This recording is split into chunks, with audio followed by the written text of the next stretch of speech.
So I added minigames to catch and cook.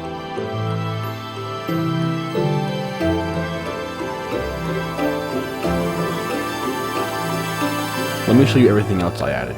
So in the previous video, which was about 2 months ago, I showed you guys the recipe creator. So now, alongside the recipe creator is a recipe browser. Each recipe you've saved appears in the recipe browser book. So this book lets you view all the recipes you've created and all the recipes you can make that night with the current ingredients you have.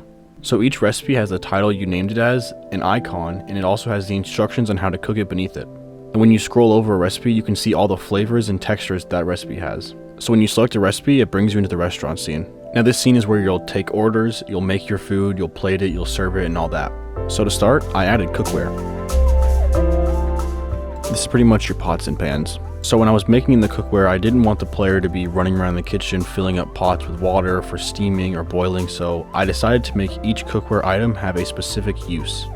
So as of right now, there is cookware for searing, steaming, and boiling. Along with the cookware is appliances. These appliances are where you'll place your cookware to cook the food. So each appliance has a rating or level. This rating affects how many pieces of cookware you can place on it and how high the temperature will go. So you'll be able to buy more or better quality appliances to help with cooking. So when you place a piece of cookware on an appliance, if you're holding food, you can place the food on the cookware and it will start a cooking minigame. Now, when you start a minigame, it won't immediately start cooking your food. There is a dial temperature, just like normal stoves. You have to scroll to increase the temperature. This is called the appliance's max temp. This max temp is dictated by its level, so higher quality appliances will grant a higher max temp. So let's start with the searing minigame. When you enter, nothing will immediately happen. But as I increase the temperature of the appliance, you can tell that the cooking process has begun. The temperature actually determines how fast the minigame is completed. So your first assumption might just be, why don't I just max out the temperature to get it done as fast as possible? In which you're allowed to. But just like real life cooking, maxing out the temperature while searing can burn your food. This can be mitigated by playing the minigame to the best of your ability. The better at the minigame you are, the more rewarding it will be to max out the temperature. So as you can see, I'm having to drag the pan in a circular motion. What happens behind the scenes is this is preventing the food from burning. When the food reaches a specific cooking point, it actually requests that you flip the food. Flipping is one way you can reduce the burn amount. But these minigames aren't actually a requirement. Well, at least the cooking ones aren't. You can actually set the temperature of the appliance and leave the minigame and the food will continue to cook for you. But like I said earlier, if you max out the temp on the searing minigame and then leave it, the food will actually burn. So yeah, there is actually a benefit to playing the minigame, but it really only applies to the searing one. The next minigame is boiling. When you start the boiling minigame, the food will not start boiling until you reach a high enough temperature. Once the boiling temperature has been reached, it's your job to balance the temperature to prevent boil over. If it's too hot, it will slowly boil over, and if it's too cold, it will reduce the boil down to where the food is no longer cooking. Here's an example of boil over.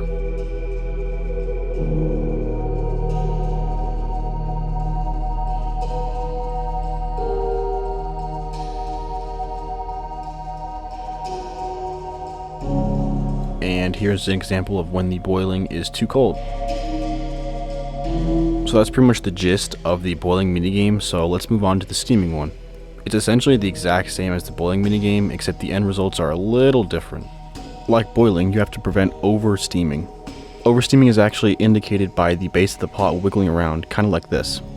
Now this doesn't mean you've over-steamed the food yet, but if you leave it like this, it will lead to over-steaming. What you have to do is interact with the minigame and turn down the temperature.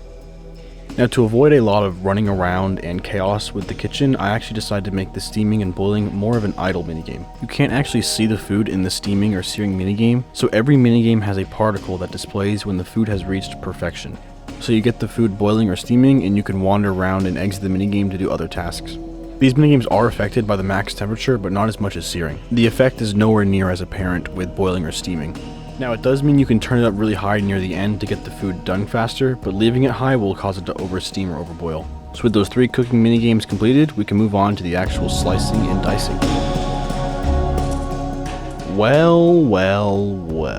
I don't actually have the slicing and dicing minigames done because with this update I was trying to focus on getting the core foundations of the minigames and the kitchen completed so I can build upon that later. So speaking of foundational code, the majority of this update went into the interaction system. This interaction system, yeah, it was kind of a lot. I'm gonna be honest with you. It was a lot of work, a lot of code. There's a ton of backend and a lot of checks and statements. There was a ton of bugs that popped up with like placing objects through floors, through other objects, not being able to pick things up because something else was in front of it. And as I added appliances and cookware and placing food down, I just had to keep adding more and more functions to this interaction system so it could work properly. All this stuff helps me build on a good foundation so I can add things very quickly later on. And all that coding foundation stuff and modularity, it applies to the appliances as well.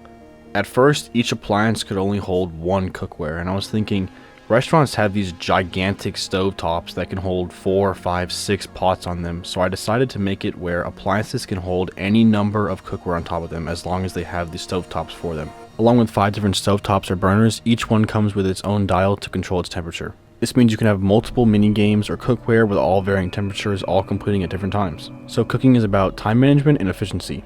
Now, how are you going to know what recipe you're cooking when you get requested a meal by a customer? So this has not been implemented yet, but you'll make the dishes in the order in which the customers have asked for them. Since you're able to make mistakes like using the wrong food, cooking in the wrong mini game, and stuff like that, there will be a guide at the top right, similar to a restaurant ticket. You will be able to view this ticket to see the steps in which you need to cook the food. Now, when you've finished making the food, you can plate it. Plating is pretty quick and easy to avoid a lot of effort, so it just copies what you did in the dish creator. And you don't have to worry about garnishes or applying the spices there, since spices are applied in the mini games. So you are able to make really nice dishes, it just depends on how you made them in the dish creator. Now when you've plated the food and you think the dish is ready, you'll be tasked with grabbing the plate and bringing it to the correct customer. That pretty much wraps up what I've done for the kitchen.